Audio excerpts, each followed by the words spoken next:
اندر بھی کچھ ٹوٹ پھوٹ کچھ مسائل ہوتے ہیں. عام طور پہ فوج میں چیف کی ایکسٹینشن کو ایک اچھا عمل نہیں سمجھا جاتا. جنرل کیانی کے بعد راحیل شریف صاحب کو ایکسٹینشن نہیں مل پائی اور اتنا زیادہ شور شرابہ ہوا کہ انہوں نے اناؤنس کر دیا کہ میں انٹرسٹڈ ہی نہیں ہوں ایکسٹینشن میں. مگر دوسری طرف پہ راحیل شریف صاحب کے جانے کے بعد جنرل باجوہ جب چیف آف آرمی اسٹاف بنے تو ان کو صرف اور صرف مطلب جو تھرو پراپر چینل یعنی کہ M S branch G H Q میں ان کی ایکسٹینشن کی سمری بناتی, اس کو chief of the army staff خود اپروو کر کے منسٹری آف ڈیفینس بھیجتا, پھر وہ کیبنٹ کو جاتی اور پھر پرائم پریزیڈنٹ جو ہے اس کو اپروو کرتے. اس کی جگہ جو موجودہ D G I S I ہیں وہ موجودہ چیف آف آرمی اسٹاف ہیں, وہ خود ہی پرائم منسٹر کے پاس پہنچ گئے اور پرائم منسٹر نے 2 لائن کا جو لیٹر تھا وہ لکھ دیا. اس کو اس وقت کے D G I S P R Asif Ghafoor صاحب نے فوری طور پہ ٹویٹ بھی کر دیا, جس سے with in the military dispensation یا آرمی کے اندر ضرور کنسرنس پیدا ہوئیں. اور میں مطلب جہاں تک میں سمجھتا ہوں وہ چیز جو ہے جو کم سے کم پاکستان آرمی کی جو وہ ہے اس کے اندر ضرور کسی حد تک ایک تلاطم اور ایک انارکی نہیں کہنا چاہیے, ایک کنفیوژن ضرور کریٹ ہوا. اچھا, جب یہ ساری چیزیں ہوئیں تو وہ سلسلہ آج بھی چل رہا ہے. آج بھی جو گل بخاری کا جو بلاگ ہے جس کو آج عمر فاروق صاحب نے بھی پروگرام کے پریمبل میں جس کی طرف نشاندہی کی, وہ بنیادی طور پہ یہ کہہ رہی ہیں کہ یہ ایک ایم آئی کے کرنل صاحب تھے اور انہوں نے عمران ریاض خان کے ساتھ کے جو ایک ٹی وی اینکر ہیں ایکسپریس ٹی وی کے ان کے ساتھ مل کر یہ جو ہے وہ کیا. سو میرے خیال میں چیزیں اتنی سمپل ہیں نہیں. ضرور مختلف ایجنسیز میں انٹیلیجنس بیورو ہو, مختلف ایجنسیز جو ملک میں ایگزسٹ کرتی ہیں ان کے درمیان ڈیفینیٹلی ٹسلز بھی ہوتی ہیں, ان کے درمیان فرکشن بھی ہوتا ہے اور وہ مختلف طریقے سے نظر آتی ہیں. سو یہ تو وقت ہی بتائے گا. اگر کبھی کوئی جینوئن تحقیقات ہو پائیں جس کے نتیجے میں ایکچول کلپرٹس پکڑے گئے اور ان کو ٹریس کیا جا سکا کہ وہ کون لوگ تھے, تو شاید پتہ لگے. ورنہ تو پاکستان کے جو پہلے وزیر اعظم تھے لیاقت علی خان اور آخری وزیر اعظم جن کا کوئی شہید کیا گیا بے نظیر بھٹو صاحبہ, آج تک انہیں کا کوئی پتہ نہیں لگا. تو اثر تو پھر بہت ہی ایک جونیئر صحافی اور وہ ہیں. تو آپ یہ کہہ رہے ہیں کہ بیسیکلی اتنا سمپل معاملہ نہیں ہے اور فوج کے اندر کی لڑائی ہے جس کا جو ہے کوئی اظہار مختلف واقعات سے ہو رہا ہے, جس کے اندر یہ اسد علی طور کا جو ہے لیٹسٹ واقعہ ہے. لیکن کیا جو فوج کی انتظامیہ ہے جو اس وقت جن کا کنٹرول ہے ان کے حق میں نہیں ہے, کیونکہ اگر انہوں نے یہ نہیں کیا تو وہ بڑے کھل کے سامنے اور اس کرنل کو اور جو لوگ اس میں شامل تھے ان کو ایک عبرت کا نشان بناتے کہ کوئی بھی ان کے ڈسپلن کے باہر, کیونکہ وہ جو کلیم کرتے ہیں کہ پاکستان میں ایک ہی فورس رہ گئی ہے جو اس پاکستان کو بچا کے چلا رہی ہے, تو اگر اس میں بھی اس طرح کے واقعات ہونے ہوئے تو ان کی جو وہ ایک ہولڈ ہے اس بنیاد پہ کہ پاکستان کو بچایا تو انہوں نے ہی ہے, وہ بھی آپ کو کم ہوتا نہیں دکھتا؟ نہیں دیکھیے, ہولڈ تو کچھ کم نہیں ہوتا. انہوں نے پہلے کتنا بچایا ہے نہیں بچایا وہ ایک الگ بحث ہے. مگر دیکھیے اب فرکشن تمام محکموں میں, ڈپارٹمنٹس میں, اداروں میں, آرگنائزیشنز میں ہوتی ہے. مگر چونکہ اس وقت دیکھیے یہ بیسکلی جو آپ بات کر رہے ہیں, پہلا الزام یا پہلا جو ایک طرح سے ایف آئی آر کہیے وہ اسد علی طور نے لانچ کی. آج جو ہے پھر اس کے بعد حامد میر اور منیز جہانگیر اور آسمہ شیرازی اور دیگر صحافیوں کا ایک ڈیمونسٹریشن اور ان کا ایک سٹینڈ سامنے آیا. آج گل بخاری جو ہیں وہ بات کر رہی ہیں. سو یہ کہنا کہ گل بخاری جو بات کر رہی ہیں وہ 100% صحیح, آخر ان کو بھی تو کہیں سے انفارمیشن ملی ہے نا, باوجود اس کے کہ وہ اچھی صحافی ہیں, وہ ایک اچھی اس میں ہیں. مگر آخر صحافیوں کو ہی تو سائڈ ٹریک بھی کیا جاتا ہے اور وہ کیا جاتا ہے. جی اچھا دیکھیے دوسری چیز یہ کہ ایم آئی کے کرنل کا نام تو لیا گیا، مگر یہ کہا جا رہا ہے کہ گل بخاری نے بھی کہا کہ ان کا ذاتی فیل تھا، اپنے دوست کے ساتھ، دوست کو انہوں نے 2 ہرکارے جو ہے مہیا کیے. تو ابھی یہ چیزیں کلیئر نہیں ہیں اور یہ اتنی آسانی سے چیزیں کلیئر ہوں گی نہیں، ان کو ٹائم لگے گا. جی آپ کے خیال میں جو یہ تو ایک طرف کی بات ہوگی، جو اس سے پہلے بہت جب ہوئے بہت سارے حملے ہوئے ہیں، لیکن ان میں اتنا زیادہ جو ہے ریاکشن نہیں دکھایا جو اس دفعہ جو تقریریں حامد میر اور عاصمہ شیرازی اور منیر وغیرہ نے کی. تو آپ کے خیال میں کیا وجہ ہے کہ یہ تمام لوگ بھی اب مجبور ہو گئے ہیں کہ اس طرح کی جو ہے کھل کے باتیں کرنے، جس کا ان کو برے نتائج بھگتنے پڑ سکتے ہیں؟ دیکھیے سب سے پہلی بات تو یہ کہ موجودہ چیف آف آرمی اسٹاف 3 سال کی ایکسٹینشن پہ ہیں. وہ ایکسٹینشن میرا خیال ہے 10 دسمبر 2022 میں ختم ہونے جا رہی ہے. ان کے نزدیک ترین ساتھیوں میں جو ہے موجودہ جو D G I S I ہیں لیفٹیننٹ جنرل فیض حمید، ان کو دیکھا جاتا ہے. اور یہ سمجھا جاتا ہے کہ جب 2022 میں دسمبر میں جب باجوہ صاحب کی فائنل ریٹائرمنٹ ہو رہی ہوگی، اس وقت جو 4 جنرلز ہیں جن میں سے ایک جنرل یعنی چوتھے نمبر پہ جو سینئر موسٹ جنرل ہوں گے وہ جنرل فیض حمید ہوں گے. اچھا ان میں سے جنرل اظہر عباس یا کوئی اور ایک کم سے کم چیف کے اپوائنٹمنٹ سے پہلے چیئرمین جوائنٹ سٹاف کمیٹی کے اس پہ جا چکا ہوگا. تو انٹائٹلمنٹ ہوگی جو پینل بن کے سینئر موسٹ آفیسرز کا جائے گا نیکسٹ چیف کے لیے، جس کو اسٹیبلشمنٹ طے کرے گی، اس میں جنرل فیض حمید کا نام جو ہے وہ بہت آگے تھا. ٹھیک ہے، تو اس لحاظ سے اگر آپ دیکھیے تو یہ سمجھنے کی ضرورت ہے کہ اس وقت جو حامد میر صاحب نے اور جو ملک بھر میں سوشل میڈیا پہ جس طرح سے D G I S I کو ٹارگٹ کیا گیا ہے، اگر یہ ٹارگٹنگ اور یہ چیز زیادہ اگر بری ہوتی ہے تو پھر اسٹیبلشمنٹ کے لیے نیکسٹ چیف کے طور پر جنرل فیض حمید کو شاید chief of army staff adapt کرنا مشکل ہو جائے. اچھا اگر وہ ہوتا ہے تو جو کنٹینیوٹی ہے جنرل باجوہ کی اس کی، اور لازم بات ہے جو آؤٹ گوئنگ چیف ہوتا ہے وہ یہ بھی دیکھتا ہے کہ ان کے جانے کے بعد کوئی ہاسٹائل وہ چیف نہ بن جائے. کم سے کم اس کی خواہش ہوتی ہے وہ اس کو اسٹرکچر کر پائے نہ کر پائے وہ ایک الگ بات ہے. مگر موجودہ جو عمران خان صاحب کی حکومت ہے جس کا الیکشن 2023 میں ہونے جا رہا ہے اور دسمبر 2022 میں نیکسٹ چیف کی جو ہے چینج ہونی ہے، تو لگتا ہے یہ ہے کہ موجودہ پرائم منسٹر، موجودہ چیف اور موجودہ D G I S I جو آپس میں بہت کلوز ہیں، ٹھیک ہے نا، ان کی مرضی سے ہی نیکسٹ چیف آئے گا. تو مطلب میں نے جیسے پہلے عرض کیا کہ یہ جتنی بھی جو اس وقت سوشل میڈیا پہ دونوں طرف سے ہرزہ سرائی ہو رہی ہے اور جو طرح طرح کے جو نکتے اور شوشے چھوڑے جا رہے ہیں، ان کا ایک پس منظر ہے اور ان تمام شوشوں کا آنے والے وقت میں آنے والے اسٹیبلشمنٹ کے اوپر ایک پروفاؤنڈ جو ہے اثر ہوگا. اس تناظر میں دیکھیے تو بہت ساری چیزیں شاید بہتر سمجھ آئیں گی. خالد حمید نے بھی ہمیں جوائن کر لیا ہے، جو ارلیئر ہمیں ٹیکنیکل وجود کی وجہ سے نہیں کر سکے تھے. تو ممتاز صاحب میں بھی آپ کو بھی شامل گفتگو کرتا ہوں. پہلے میں خالد صاحب سے، کیونکہ فہیم زمان نے بہت امپورٹنٹ ایشو اٹھایا ہے کہ جس میں ایسا لگ رہا ہے کہ صحافی بھی جو ہے ان ون وے اور اندر، نوئنگ یا ان نوئنگ، کسی طرح جو ہے اس جنگ کا حصہ بن رہے ہیں. کہ اگر گل بخاری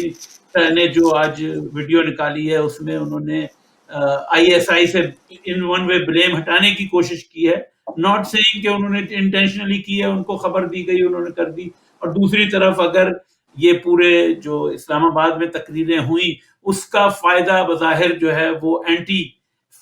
فیض حمید گروپ کو جاتا ہے. تو آپ کیونکہ اس وقت ہم سب میں ایک ایکٹیو صحافی ہیں، برسلز میں ہیں، آپ کا تعلق رہتا ہے سب سے، تو آپ کیا سمجھتے ہیں کہ کیا کوئی ایسی صورتحال ہے؟ اور اگر یہ مختلف قوتیں کسی طرح اگر صحافیوں کو ایک دوسرے کے خلاف استعمال کرنا چاہتی ہیں تو اس کا کس طرح روکا جا سکتا ہے اور کس طرح یہ یقینی بنایا جائے کہ صحافیوں کی جدوجہد جو ہے وہ اس لڑائی کا شکار نہ ہو جائے؟ یہ تھوڑی سی پیچیدہ ہے صورتحال، کیونکہ ہر ایک کا اپنا اپنا ریٹورک ہو رہا ہے یہاں استعمال. صحافیوں میں بہرحال اس گورنمنٹ کے آنے کے بعد بالخصوص بہت زیادہ بے چینی ہے. اس بے چینی کی وجہ ظاہر ہے کہ 10,000 کے قریب صحافی بے روزگار ہوئے ہیں، اخبارات بند ہوئے ہیں، اور سینسرشپ جو ہے وہ انتہائی شدید ہے. کیونکہ میں خود بھی اس کا وکٹم ہوں، میں ڈائریکٹلی اس میں انوالو ہوں کہ لکھ کے کوئی چیز بھیجی جاتی ہے وہ 50% چھپتی ہے، اور اس میں سے امپورٹنٹ ترین جو پیراگراف ہوتے ہیں وہ غائب ہوتے ہیں. کم از کم جنگ گروپ کچھ چھاپنے کے لیے کسی قسم کا، اور خاص طور پر واشنگٹن، برسلز اور لندن سے کوئی چیز چھاپنے کے لیے تیار نہیں ہے. بہت زیادہ ان کو بتا دیا گیا ہے کہ یہ علاقے بہت زیادہ سینسٹیو ہیں، یہاں سے کسی بھی قسم کا کوئی ڈسینٹ نہیں چھپنے دیا جائے گا، اور وہ نہیں چھپتا ہے. میں آپ کو ابھی بتا رہا ہوں پچھلے ہفتے جو کچھ میں نے لکھا ہے اس میں ایک لفظ بھی نہیں انہوں نے چھاپنے دیا ہے. یہ شاہ محمود قریشی کا جو فارن ریلیشن کمیٹی سے بذریعہ ویڈیو لنک خطاب تھا ورچوئل یہاں، تو اس وقت جس وقت وہ کہہ رہے تھے کہ پاکستان میں صحافت بالکل آزاد ہے، صحافیوں کے پروٹیکشن کا بل پارلیمنٹ میں پاس کیا گیا ہے، ہر ایک کو لکھنے پڑھنے کی آزادی ہے، اسی وقت پاکستان کے صحافی اسلام آباد میں احتجاج کر رہے تھے اسد علی طور کے اوپر حملے کا. تو یہ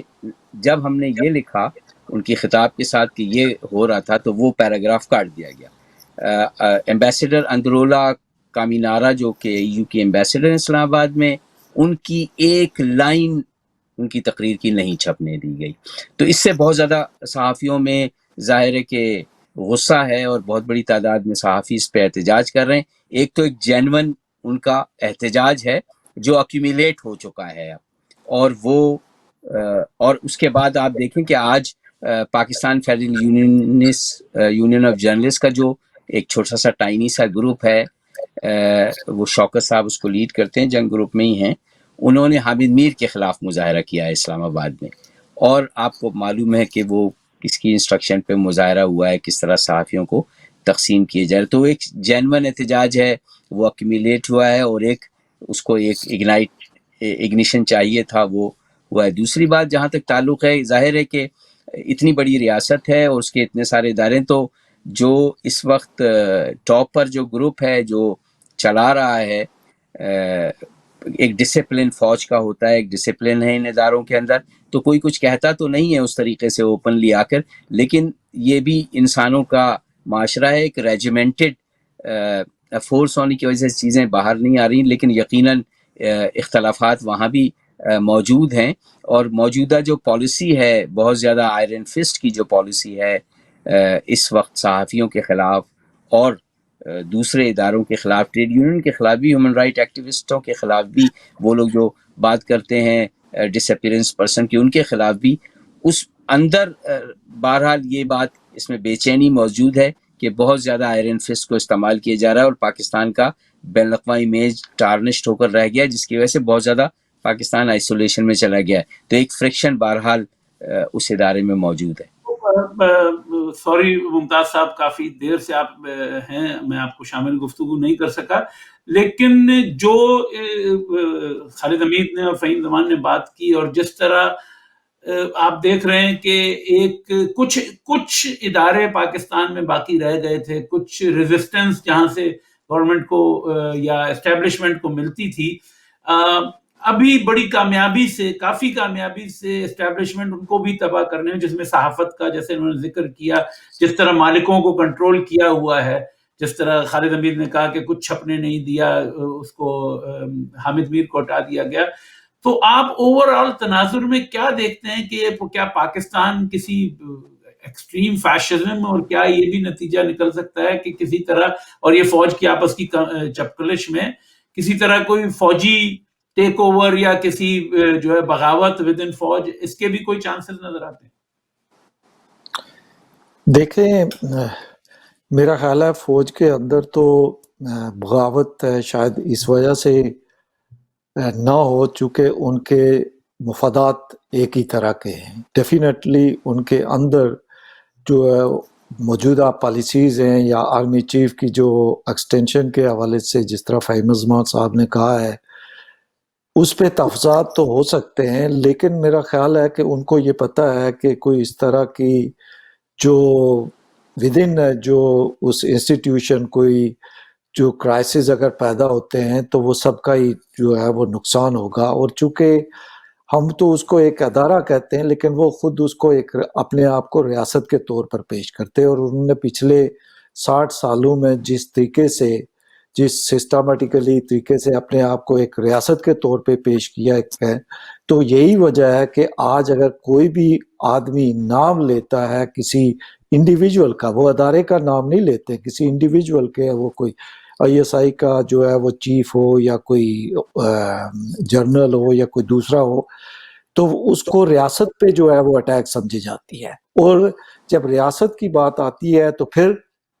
وہاں پہ سب جو ہے وہ سب کو خاموش کروانے کی ایک پالیسی جو ہے وہ پچھلے مارشل اللہ سے لے کے یہ جو انڈکلیئرڈ مارشل اللہ ایک ہائیبرڈ جو رجیم جو انہوں نے اس وقت لایا ہے، اور یہ ہائیبرڈ رجیم کا ایک بڑا لمبا منصوبہ تھا. یہ تو خوش قسمتی ہے میرا خیال ہے صحافیوں کی، سول سوسائٹی کی اور اپوزیشن کی کہ وہ ڈیلیور کرنے میں ناکام رہا ہے، اور جس کی وجہ سے وہ جو ایک پیج تھا وہ آج تھوڑا سا ایک پیج پہ نہیں ہے. لیکن میں سمجھتا ہوں کہ صحافیوں اور چند چیزوں کے حوالے سے وہ سٹل ایک پیج پہ ہیں، کیونکہ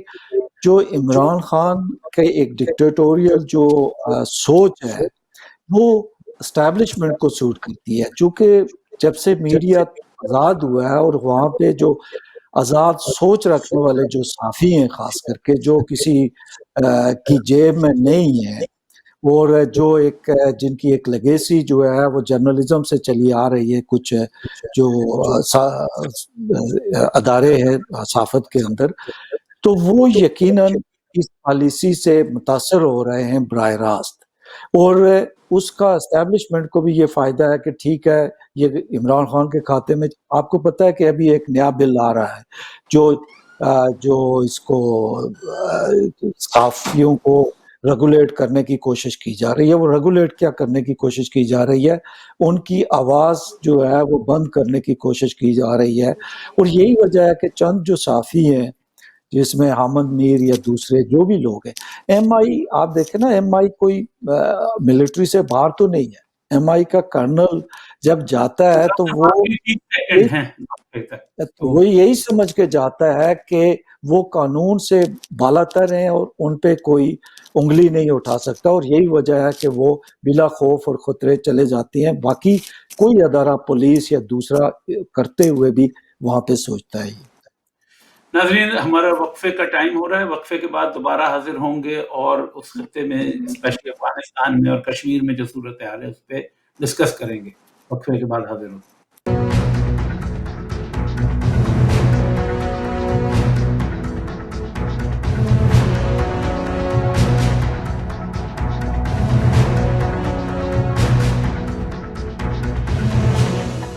ناظرین، وقفے کے بعد عمر فاروق، ممتاز خان، خالد حمید اور فہیم زمان دوبارہ آپ کی خدمت میں حاضر ہیں.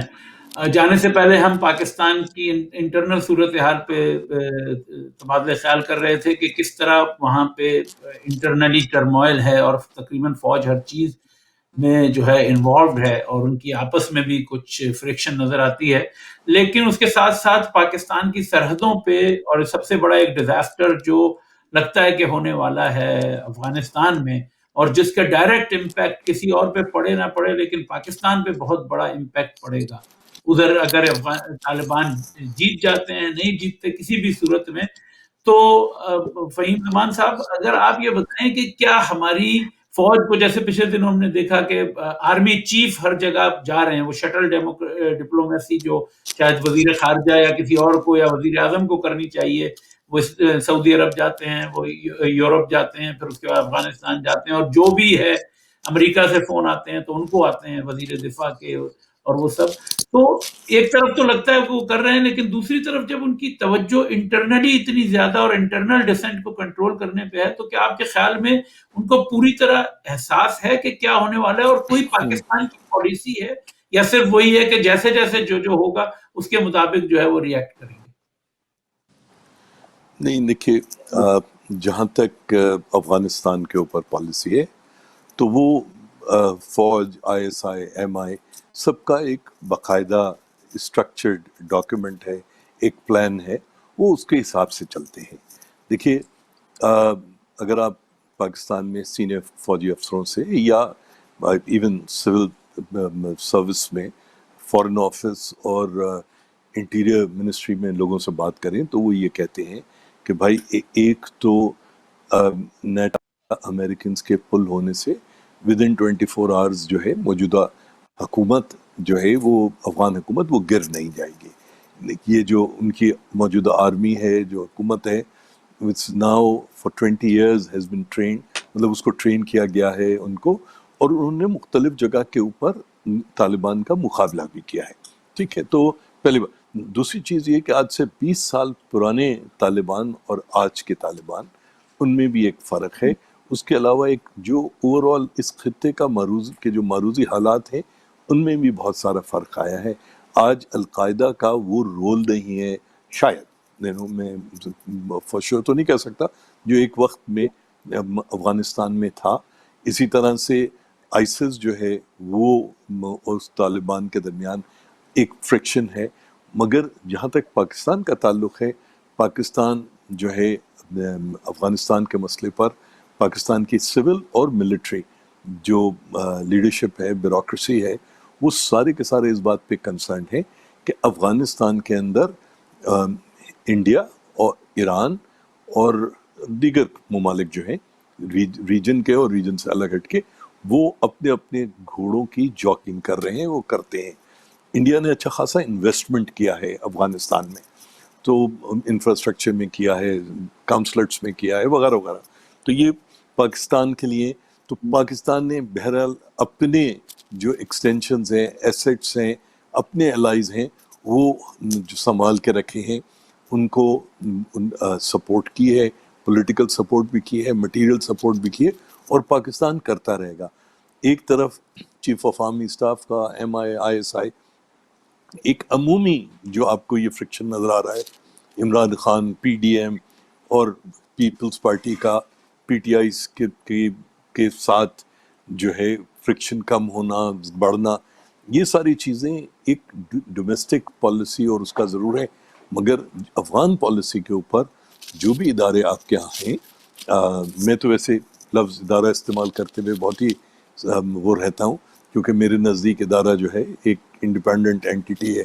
تو جو فوج کا محکمہ ہے یا محکمے ہیں with in civil military, intelligence agencies کے، فورن اس کے، وہ سارے کے سارے وہ بہت آسانی سے اپنا رول سرنڈر نہیں کرتے جا رہے. میری صرف یہی خواہش اور دعا ہے کہ نیٹو اور امریکنز کے نکلنے سے ایک دم سے افغانستان میں خون خرابہ نہ بڑھے نہ،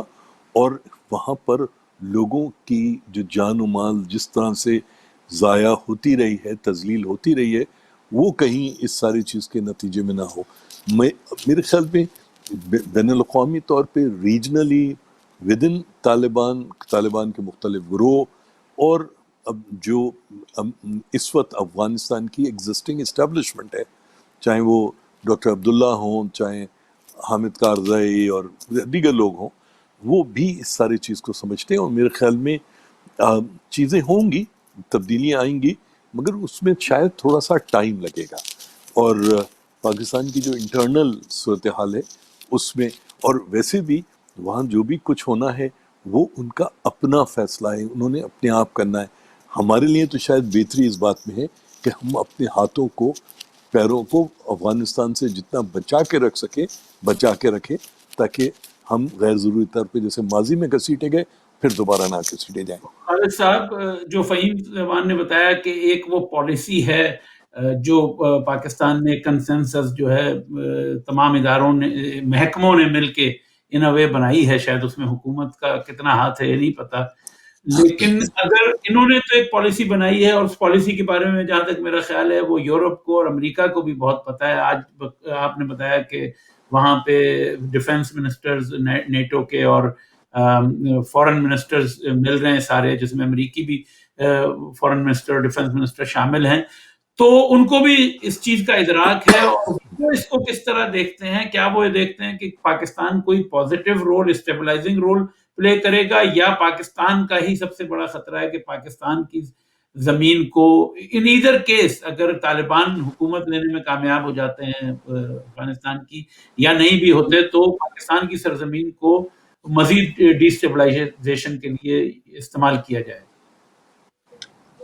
ڈیفینیٹلی اس میں 3-4 آراء پائی جاتی ہیں نیٹو ممالک کے درمیان. اس میں امریکہ خاص طور پر جو ہے وہ بہت زیادہ، اور جرمنی، یہ لوگ وہ شک کی نگاہ سے دیکھتے ہیں پاکستان کی ساری سرگرمیوں کو اور ماضی کی تاریخ کو. لیکن اس پر انہوں نے بہت زیادہ توجہ دی ہے. پاکستان کو کم از کم نیگوشیٹنگ سلسلے میں بہت زیادہ انگیج انہوں نے رکھا ہوا ہے، اور جو وہ مطالبہ کر رہے ہیں پاکستان سے، ان کو امید ہے کہ پاکستان اس پہ عمل درآمد کرے گا. میں فہیم زمان صاحب کی اس بات سے کلاً متفق ہوں کہ جتنی دفعہ جو میں نے اسٹرکچر دیکھا ہے کابل میں، قندھار میں، ننگرہار میں، جو افغان نیشنل آرمی اور افغان نیشنل پولیس، اور ان کے جو کمانڈرز سے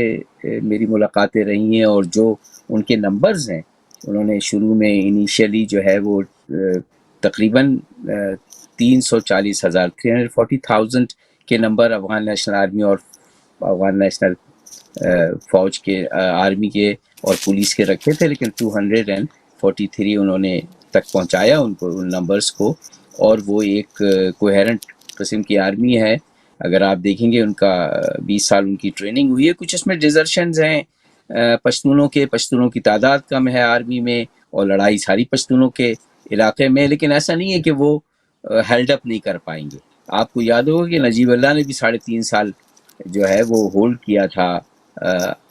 سوویت فورسز کے ڈپارچر کے بعد، اور یہ بھی کریں گے. اور پھر وہ امریکن انتظام کر رہے ہیں، وہ قندھار اور بگرام کابل کا بیس وہ چھوڑ رہے ہیں، لیکن وہ چاہتے ہیں کہ خاص طور پر قندھار میں بارڈر کے اس طرف چمن میں وہ پاکستان سے چاہتے ہیں سرویلنس کا ایک اڈا اور ایئر فورس، وہ تاکہ اسے صاحب جو آپ نے بات کہی اس کی روشنی میں تو پاکستان کا کردار اور امپورٹنٹ ہو جاتا ہے کہ ایک طرف تو آپ سے اڈے مانگ رہے ہیں، دوسری طرف جو ایسٹس جیسے فہیم صاحب نے کہا اپنے قائم رکھے ہیں، تو وہ جو ایسٹس ہیں اگر وہ فوری قبضہ نہیں کر سکے فوجی طور پہ افغانستان، تو وہ پاکستان سے ہی ان کی تمام رسد آتی ہے. تو اس حساب سے تو پاکستان پہ بہت پریشر بڑھ جائے گا کہ ان کو روکا جائے. وہ پاکستان کو پوری طرح اس میں گھسیٹ رہے ہیں. پاکستان نیوٹرل نہیں رہ سکتا. اس کے علاوہ ان کے پاس کوئی چارہ نہیں ہے. جو سرحدیں افغانستان سے ملتی ہیں، ترکمانستان، ازبکستان، تاجکستان سے، ظاہر ہے کہ ان میں رسد کے پرابلم ہیں، سپلائی لائن کے پرابلم ہیں، اور سب سے زیادہ جو موضوع ہے پاکستان، اور پاکستان کو انہوں نے خیبر پختونخوا میں خاص طور پر حکومت کو وہ ایک پیکیج دے رہے ہیں، ٹورزم کو انکریز کرنے کا پیکیج دے رہے ہیں، دوسرا وہ سیکیورٹی اینڈ ڈیفنس کے معاملات پہ ایک پیکیج دے رہے ہیں. تو بہت بڑی رقم وہ صوبے کو دے رہے ہیں وہاں پر، جس سے ظاہر ہے وہ اپنے مقاصد حاصل کرنا چاہتے ہیں. پاکستان از desperate and completely dependent economically on IMF and other aids packages. تو پاکستان کے لیے اتنے آپشن نہیں ہے ٹیبل پر، تو پاکستان انوالو ہو اس کے اندر. اور جہاں تک اس بات کا تعلق ہے کہ عبداللہ اور غنی دونوں، آپ کو پتہ ہے کہ اسی مہینے حکمت یار نے پاکستان کا دورہ کیا ہے، اور ان سے بھی ان کی بات چیت چل رہی ہے، حزب اسلامی سے بھی. اور اگر آپ ان کو دیکھیں جو کچھ حکمت یار نے ان کو کہا ہے، تو حکمت یار بیسیکلی اچھا خاصا ان بٹوین ہے. وہ کابل میں موجود ہیں، پہلے آ گئے تھے بہت پہلے، اور اب ان کے غنی ایڈمنسٹریشن سے اور عبداللہ ایڈمنسٹریشن میں اس لیے کہہ رہا ہوں کہ ایک ایگزیکٹو ایک پریزیڈنٹ ہے، دونوں الگ الگ جگہ پہ رہتے ہیں، تو ان سے بڑا انہوں نے ریکنسیلیشن پہ بات کی ہے، اور افغان طالبان اور ان کے درمیان وہ ہیں افغان طالبان جو دوحہ میں ہیں، وہ مختلف افغان طالبان ہیں، جو فیلڈ کمانڈر ہیں وہ مختلف ہیں، 6 کے قریب جو ہے وہ گروپ ہیں ان کے افغانستان میں. تو پاکستان اپنے تیاری میں پوری طریقے سے افغان حکومت کی اور ملٹری کی حیثیت کو سمجھتا ہے. وہ ملٹری کوئی ایسی نہیں ہے کہ وہ ڈائلیوٹ ہو جائے گی، کہیں چلی جائے گی. I mean very solid with great weaponry, اور صرف اس میں جو ہے وہ تناسب پشتونوں کا کم ہے، اور اس کو بڑھانے کی کوشش کی جائے گی. اگلے 6 مہینوں میں مزید اس کے اندر اضافہ کیا جائے گا، اور پختونوں کے جو طالبان کے پشتون کمانڈر ہیں ان کو وہ خاص طور پر جو ہے وہ پیکیجز دیں گے اور ان کو ایڈجسٹ کریں گے گورنمنٹ اسٹرکچر کے اندر. تو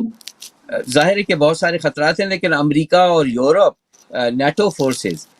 جاپان بھی اس میں شامل ہے، کینیڈا بھی، تو وہ کوشش کر رہے ہیں کہ ایک اس قسم کا کنسنسس گورنمنٹ بن جائے کہ جس میں، اور طالبان جو دوحہ والے طالبان ہیں جو ان سے نیگوشیٹ کر رہے ہیں، وہ بالکل فہیم صاحب نے ٹھیک بات بالکل کی ہے کہ وہ 20 سال والے طالبان نہیں. میری قطر میں ان سے ملاقات ہوئی تھی پچھلے، جب یہ ایگریمنٹ ہو رہا تھا، میں قطر گیا تھا. یہ سہیل شاہین وغیرہ کو ہم نے تو بہت ہی جوانی میں دیکھا ہے، اور اب دونوں کے عورتوں کو الاؤ کریں گے ایجوکیشن،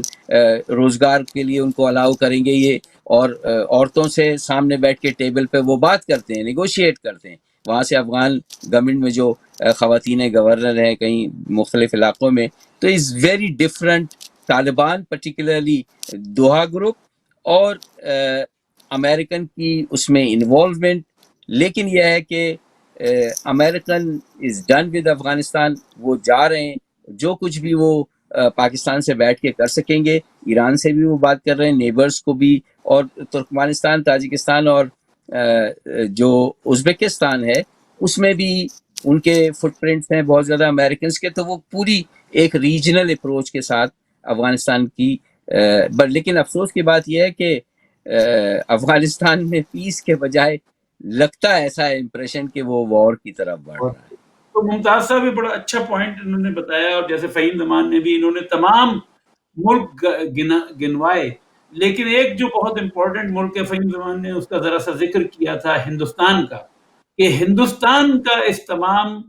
اس میں کیا رول ہوگا جو آگے انفولڈ ہونے جا رہا ہے. کیا وہ ایک اسپوائلر کا رول پلے کریں گے، کہ کیا ان کے انٹرسٹ میں ہے کہ وہاں پہ طالبان جو ہے غالب آئیں، اور وہ کس طرح وہ پاکستان کی انوالومنٹ کو، پاکستان کے انٹرسٹ کو وہاں پہ، جیسے فہیم زمان نے کہا انہوں نے بڑی انویسٹمنٹ کی ہے، تو اپنی انویسٹمنٹ کو بچانے اور پاکستان کو نقصان پہنچانے کی وہ کس طرح وہاں کوشش کر سکتے ہیں. اچھا، میں ایک 30 سیکنڈ میں ایک چیز ایڈ کر دوں کہ انہوں نے کل نیٹو سیکرٹری جنرل نے کہا ہے کہ افغان فوجیوں کی جو ٹریننگ ہوگی مزید، وہ افغانستان سے باہر ہوگی، اور اس میں ممکنہ طور پہ ہندوستان اور پاکستان کو ٹریننگ کے لیے وہ شاید انوالو کر رہے ہیں. جی سر. جی ممتاز. جہاں تک آپ کہہ رہے ہیں کہ پاکستان کو یہ احساس ہے افغانستان کے حوالے سے، تو اگر آپ نے پاکستان کے آرمی چیف کی جو سپیچ تھی اس کو اگر سنا ہو، جس میں انہوں نے کہا کہ ہم اب جیو پالیٹکس میں دلچسپی نہیں رکھتے، ہم جیو اکنامکس میں دلچسپی رکھتے ہیں، تو یہ شاید اس چیز کی عکاسی کرتی ہے کہ پاکستان اندرونی طور پہ کہاں کھڑا ہے، معاشی اور سیاسی طور پہ یہ. اور پھر ہندوستان کے ساتھ جو انہوں نے کشمیر پہ کنسیشن دینے کی کوشش کی، جو 5 اگست کا جو ایشو ہے اس کو نظر انداز کر کے ٹریڈ کر رہے ہیں دوسری چیزیں، گو کہ اس میں جو سول حکومت ہے وہ اس وقت